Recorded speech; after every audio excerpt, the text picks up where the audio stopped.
So now you know the different kinds of committees.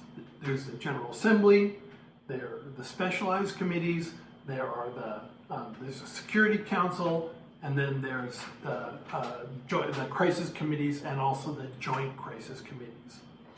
Now, in terms of the size of the committees, generally speaking, the General Assembly is going to be the largest committee at any conference. Most of the delegates are going to wind up being in that committee.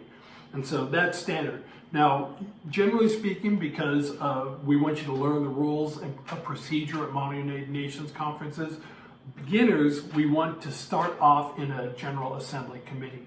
So in the upcoming, if this is your first semester, you're probably going to be in a General Assembly committee. That's almost assured. There may be a possibility that you're in a specialized committee, but probably not. But in any case, the General Assembly is usually the largest committee, and it usually has mostly beginners in it, but sometimes there are veterans as well. In terms of size, as I explained before, the Security Council is limited to 15 people.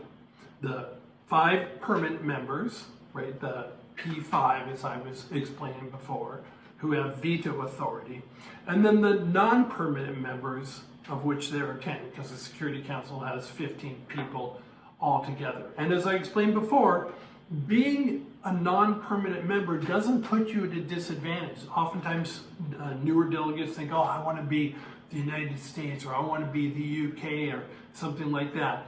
That's not always the best thing to do. We had one committee, I forgot, quite honestly, I forgot what the topic was, but our delegate represented the state of Azerbaijan. Not a particularly important committee. I doubt very many of you could identify Azerbaijan on a map. I can tell you for sure, I could not identify Azerbaijan on a map. But that delegate wound up winning the top award, Best Delegate, because she was unaffiliated, because she didn't belong to any particular camp, she played the role of the moderator and brought everybody together. She facilitated a lot of the discussion. And so she was clearly the delegate who was in charge of what was going on. She was moving the committee forward all the time. So it's not necessary to be one of the P5. It's kind of cool, I'll admit it. Students like it. It's kind of cool to be able to veto anything you don't like, but it's not necessary, and it certainly doesn't mean you can't win.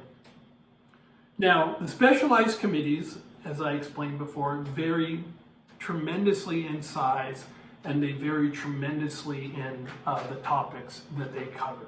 So I've seen very small ones, seen very larger ones. You'll just know once you wind up getting there. One of the things about being in a specialized committee is that you have to make sure that and we'll talk more about the background guide, but you have to make sure that you read the background guide and you understand the rules, because they can be different for every specialized committee. Now, in the crisis committees can vary in size, but they're usually smaller than they're almost always smaller than the GA, sometimes smaller than the Security Council, not always, but they're generally smaller sized committees. And one of the things that you need to know about crisis committees is the action in crisis committees is really fast, which is why we have experienced delegates be in the crisis committees and newer delegates be in the General Assembly, because the pace isn't quite as fast. Crisis committees, as you'll find out, are quite intense. The last thing about crisis committees, as I said, they're recommended for more experienced delegates. Now, in every conference, there are a number of different committees, and in every committee, there's going to be a chair, right? Somebody who chairs the conference, somebody who is in charge of what happens, or the committee, somebody who's in charge of the committee. Oftentimes we refer to the chair, we're talking about the one person who's in charge. Sometimes we'll refer to the dais. The dais represents the people who are sitting at the front of the committee, so sometimes it'll be the chair and a co-chair. Sometimes committees will call it a chair and a vice chair. Sometimes there'll be a chair and a co-chair and something called the rapporteur. But these are all the people who are basically in charge of the committee. But we're going to focus primarily on the role of the chair, but understand that I'm talking about all of the leadership of the committee that you happen to be in. Now, in terms of the responsibilities of a chair, pre-conference, the main thing that a chair has to do is they have to write what's called a background guide. You're going to be reading background guides for every committee that you participate in all 3 conferences.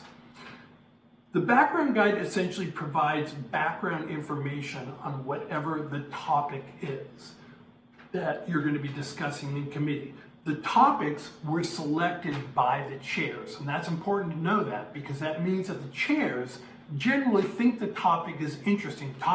Chairs don't usually want to preside over a committee that's going to be discussing a topic about which they have no interest in. And that's true for our committees as well. But our chairs almost always, when they're trying to figure out a topic, want something that they find to be interesting. What the background guide does is it provides background information on the topic, and it also usually describes some of the past actions taken by the United Nations to address the topic. One of the things about the background guide, also the good background guides, because there are some that really suck, is that towards the end, after discussing a topic, the chair or the background guide will include some questions that the delegates should take into consideration when they're dealing with the topic.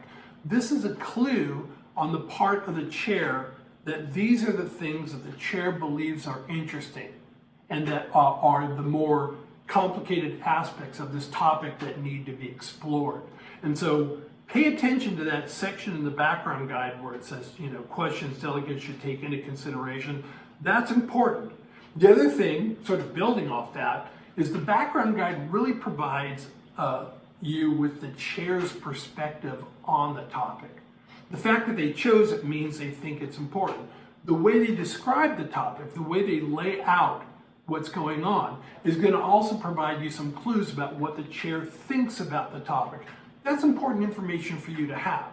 You should be mindful of that. This is what the chair pointed to in the background guide. This is what the chair thought was important. And when you go to the conference, be strategic about that. Be mindful that the person who's in charge, be mindful of what their understanding of the topic is. Be sure to answer those questions, right, ahead of time so that when you get into the committee, you can, not right away, we'll talk about strategies, but you're able to sort of demonstrate to the chair that those questions that they thought you should consider, you considered. And you examined, and you came up with answers for them, and you came up with thoughtful answers for them. Now, in terms of the conference, that's pre-conference. At the conference, the primary goal of the chair and the co-chair and the dais in general is to enforce the rules of procedure of Model United Nations conferences. They'll be the ones who are asking for delegates to make points or motions. They'll be the ones that will be telling you whether or not the points or motions are accepted or rejected. So their job is to go ahead and enforce the rules. If they're good at what they do, and there's a lot, to be honest, there's a wide variation, what their main goal is to do is to regulate the debate, the discussion, and to keep the committee moving forward. In my opinion, a good chair lets the committee take action. Lets the committee take action. Lets the committee set the pace. Some chairs are like kind of power hungry, and so they like to really enforce their own pace. So, but the thing is, the chair is the chair, man. Just figure out what your chair is like and deal with it. Don't try and change the chair. Don't try and challenge the chair. Figure out what the chair is like and deal with it. And by the way, this is the same skill that you're going to need to learn when you go out into the workplace, and you're going to have different kind of bosses and foremen and people like that, and some of them are going to be cool and some of them are going to be jerks, and you're going to have to figure out, how do I deal with all of them? The chair is no different, okay? The chair is also one of their jobs, because at the conference, what you're going to be doing in your committee is you're going to be coming up with proposals to address whatever topic you're discussing.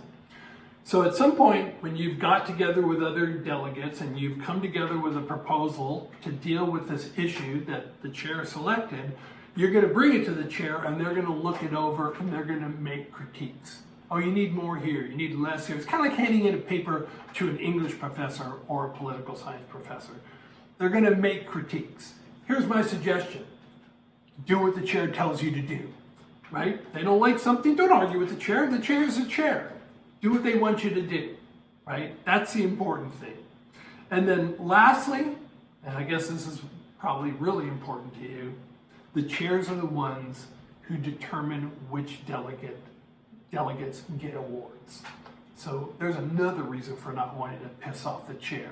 And we'll talk about that more in subsequent videos.